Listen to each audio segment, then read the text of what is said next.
ഞാനിങ്ങനെ ആടുന്നു ഓടുന്നല്ലുള്ള കാട്ടുചെടികളൊക്കെ പറിച്ച് വീട്ടിൽ കൊണ്ടുപോകാൻ തപ്പി നടക്കുമ്പോഴാണ് ഈ വലിയ സാധനം എൻ്റെ കൺമുന്നിൽ പെടുന്നത്. സത്യം പറഞ്ഞ് ഞെട്ടിപ്പോയി കേട്ടോ. അതുകൊണ്ട് നിൽക്കുന്ന അലോക്കേഷൻ ഇത് മാത്രമല്ല, ഇവിടെ ഒത്തിരി ഉണ്ട്. മാറാഞ്ചേമ്പ് ആനച്ചേമ്പ് എന്നെല്ലാം പറയും, ഇവിടെ കുറേ ഉണ്ട്. ഇത് പറിക്കാൻ പറ്റാത്തതിൻ്റെ വിഷമം മാത്രമേ ഉള്ളൂ.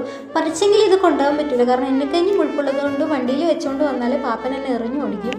ഇത് ഇവിടുത്തെ പഴയ തറവാട് വീടാണ് കേട്ടോ. വീടെന്ന് വെച്ച് കഴിഞ്ഞാൽ മൊത്തത്തിലൊരു ഹിന്ദുത്വം തുടങ്ങുന്ന ഒരു പഴയ തറവാടായതുകൊണ്ട് തന്നെ മൊത്തത്തിലൊരു നെഗറ്റീവ് എനർജി നമുക്ക് ഫീൽ ചെയ്യും. ഇവിടെ എന്ന് വെച്ച് കഴിഞ്ഞാൽ മരിക്കുന്നവരെ ഇവിടെ തൊട്ടടുത്ത് തന്നെയാണ് കത്തിക്കുന്നത്, അടക്കം ചെയ്യുന്നതും. നമ്മളിതിങ്ങനെയൊക്കെയുള്ള സമയത്ത് കാണുന്നത് കൊണ്ട് തന്നെ നമുക്കൊരു പേടിപ്പെടുത്തുന്നൊരു അനുഭവമാണ്. കാരണം നമ്മളങ്ങനെയല്ലല്ലോ, അവിടെ അങ്ങനെയല്ലല്ലോ, അതുകൊണ്ടാണ്. അപ്പം നമ്മൾ ഇതിന് ചുറ്റിനും ഇപ്പം മൊത്തത്തിൽ കൃഷിയാണ്. ഇവിടെ ആരും താമസിക്കുന്നൊന്നുമില്ല. വാഴ, ചേമ്പ്, കുരുമുളക് അങ്ങനെയുള്ള സാധനങ്ങൾ ഒരുപാടുണ്ട് ഇവിടെ. ഇതിൻ്റെ ഉള്ളിൽ കയറണം എന്നുള്ള ആഗ്രഹം മതിയായിട്ടുണ്ടായിരുന്നുവെങ്കിലും എനിക്ക് കയറാൻ പറ്റില്ല, കാരണം എൻ്റെ പേടി എന്നെ അനുവദിച്ചില്ല. മൊത്തത്തിലൊരു പേടിയായിരുന്നു. അങ്ങനെ അവിടെ നിന്ന് നമ്മൾ ഇറങ്ങിയിട്ടുണ്ട്.